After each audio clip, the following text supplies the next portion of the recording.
Hey everybody, how's it going? Hope you're having a lovely day. Welcome to today's episode of your favorite show. I'm your host, Louis Rossman. Today we're going to be going over Weber Grills. Weber Grills is a company that demonstrates a theory that I've talked about in this channel for a while, which is that if a government is going to say that a company has done something wrong and then fine them $0 or something that is ridiculous, like 0.002% of their net profit for the year, you're actually better off just pretending that it didn't happen. If I do something wrong and I know that I'm doing something wrong, but I haven't been caught yet, I'm going to self-regulate my greed because I'm afraid of what happens if I'm actually caught, if somebody figures it out. If I'm a serial killer, I may work really hard to hide the bodies better. I may only kill one person a year. But if I get caught and then I get off scot-free with a $0 fine and no time in prison, wow, I should just be killing somebody every single day. You are more emboldened to do something wrong when you realize that the punishment is nothing. And that's what happened with Weber Grills. Weber Grills was breaking something called the Magnuson-Moss Warranty Act. And the Magnuson-Moss Warranty Act is an act that states that you cannot simply void customer warranties because somebody decides that they are going to get a third-party repair. You cannot tell people that you can only keep your warranty if you get your stuff repaired by us. It doesn't mean that I'm allowed to destroy my product and send it back to the company. That's not what it is at all. Rather, if a customer has an iPhone and you can't just say you open the iPhone, your warranty is void. You have to look inside the phone and go, you see how you put the screw that's this long into the screw hole that's this long? That caused you to put a hole through the motherboard. And because you put a hole through your motherboard, I'm not warranting the shit that you broke. You're allowed to void customer warranties if they screw up their shit. You simply can't condition a warranty on you going back to the manufacturer for repair, because doing that means that the manufacturer now has a monopoly on repair. That's been illegal since the late 70s, and they got in trouble for this. This is a law where you can be fined $46,517 per violation in federal court. How much do you think the United States government and the FTC fine them? Nothing. Nothing. And that is the problem. They were fined nothing. This is a company that at the time, I believe, was worth somewhere in the realm of $2 to $4 billion, and they were fined $0 for breaking the law. And what that does is it emboldens you, because now, like before, you were kind of worried, if I get caught, what happens if I do something wrong? Oh my God, something bad may happen. I'm going to self-regulate my greed. I'm going to kind of rein it in. I'm only going to go up to the line, but not over it. Whereas if you realize that the fine for doing something wrong is $0, 0 days in jail, no punishment, oh, geez, now I know I can get away with it. Let's do as much as possible. So what did they do recently? Why am I talking about Weber instead of June? Because June Life is the company that sells the June oven, a countertop whose built-in camera and software identify the food placed inside and set the cook program. This is a $1,495 oven when it started shipping in December of 2016, and around $599 to $999 when the third generation shipped in November of 2020. This is an oven that had several cloud-connected features. The features were remote preheat, temperature adjustment, live video. You could also get access to recipes and a bunch of things. Many people may be wondering, why would I want an oven that connects to the internet? And listen, to each their own. Weber bought the company in 2021. And then shortly after that, Weber was also taken private by BDT Capital Partners, a private equity firm.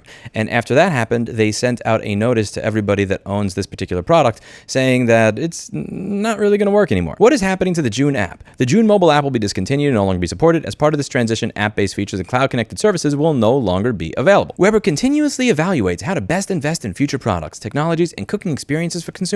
As part of that process, we are focusing resources on new innovations and connected experiences across the Weber product portfolio. While the June platform will no longer be actively supported, we remain proud of the innovation and technology June brought to connected cooking, which is why you killed it.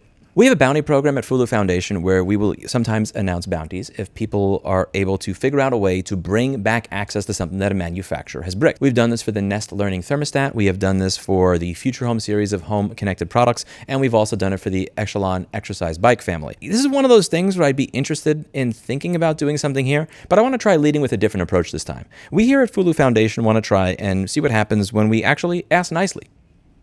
You bought a company and you bought their product lineup, and now you are killing it. And we're going to ask you to rethink that decision.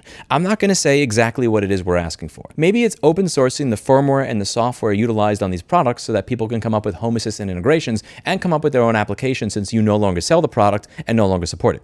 Maybe it's keeping the servers online a little longer. Fulu is not making a specific ask right now. But what we are asking is that you reconsider what you've done here. Think about how you would feel if you had spent $1,500 in an oven only to realize a few years later that the product is no longer going to work. And think about how you would feel as a customer, and think about about what would make you happy in that scenario. What do you think would be fair to both Weber Grills as well as the customers of the products of the company that you purchased? And the reason that we're asking this question is because we are at this point, and I say this as a business person and as a capitalist, where there are a lot of people that are losing faith in American capitalism. And the reason is that instead of it being people competing to make things better for others, it seems to just be this whole, I'm going to buy a company that buys a company that buys a company, I'm going to turn off all their stuff and then make a new product and force them to buy that. Or as put excellently by my friend here in Norway, you sell me a car.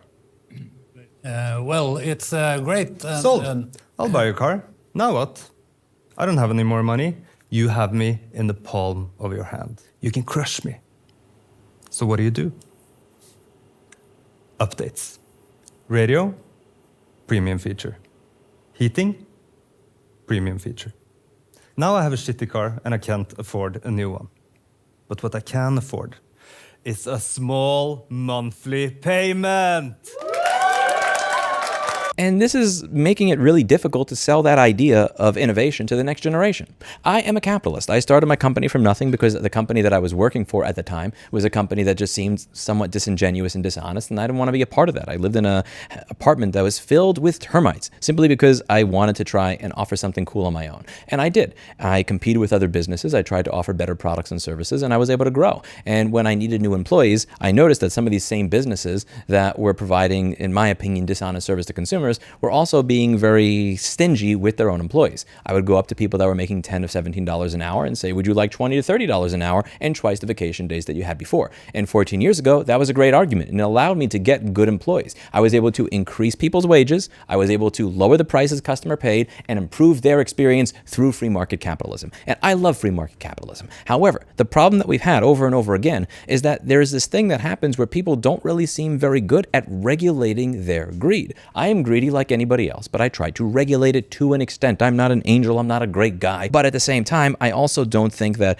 turning off the devices of the customers that I've bought the company that makes their product after the sale so that I could try to sell them something new later, that's just not a business model that enters my head. And I think more and more people are starting to become disillusioned with American capitalism because they just realize that the rules don't necessarily apply to certain classes of people. When a $2 to $3 billion company breaks the law, they get a $0 fine, even though the law says that they can get fined for $40,000+ per instance. Yet when I don't include a license number on my receipt because they just added that rule right before I opened, I get a $250 fine only because I settled. If I had fought it, I would have actually had to pay $1,000 for the crime of having my license number on my window, but not on my receipt.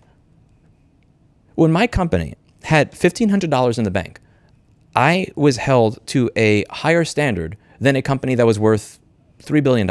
This materially harms real customers. Real paying customers of products were denied warranty claims because they wanted to have a third party do the repair. Real people either bought new devices or had devices that didn't work or paid for first party repairs instead of cheaper third party repairs as a result of it. That's legitimate harm done by a multi-billion-dollar company, and they get fined $0. Me not having a license number on my receipt 1 month after I open, when the license number is literally written on the window of my store, harmed nobody. I had no negative Yelp or Google reviews for the first 5 months of being open, at the very least, and I had no people that made any complaints to the Department of Consumer Affairs. Anybody here who's gotten a speeding ticket or a fine because they were driving down a road 5 miles an hour over the limit when there were no other cars on the road understands the feeling of having to pay a fine for causing no harm while watching people that are worth several billion more than you pay no fine for causing genuine harm. And it's something that disenfranchises the population. It makes them less likely to want to follow rules, and that is not a good thing. When I talk about companies like We Recover Data, I am very careful to obey all of the Google Maps and Google Business Profile listing guidelines, and I have done that for almost 20 years.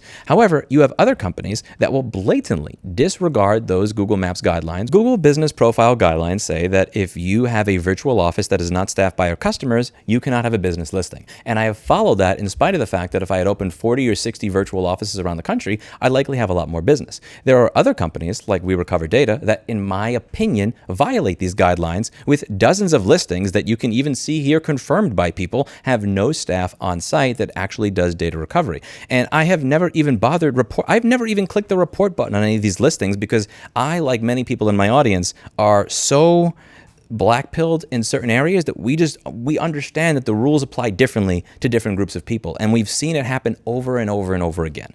And here, I don't even think that Weber Grills did something that breaks the rules. They bought a company The company bought that company disabled the product after the sale. There is no law that says that you need to keep the server online. In fact, there's the opposite. There's a law that says that if I show you how to make that thing work with Home Assistant by breaking a digital lock inside the product, that I can be taken to court. And if I accept money for showing you how to do this, if I have a donate button on my website, that I could be taken to federal prison. Sadly, under United States law, what you did, while very aggravating and pissing off a lot of people, isn't even illegal. We're asking you to rethink what you did. And we would like to work with you on this. If you want to reach out to us, I will leave my email down below. We're not here to just universally crap on every company that does something that we don't like. We want to be a part of the solution. And before this, we've been a part of the solution by telling people, we will give you money if you make this stuff work again. But I want to see what happens if we actually reach out to the companies involved with good faith and ask them to work with us to come up with a proper solution. What do you think? Would you be open to having a conversation with us about what it would look like to allow the people that utilize the June ovens to have something work again? If keeping the servers online is not something that's reasonable to you, are you open to releasing the source code under a license that would allow people in the Home Assistant community to come up with integrations so that they could offer this to people that you're no longer willing to offer it to?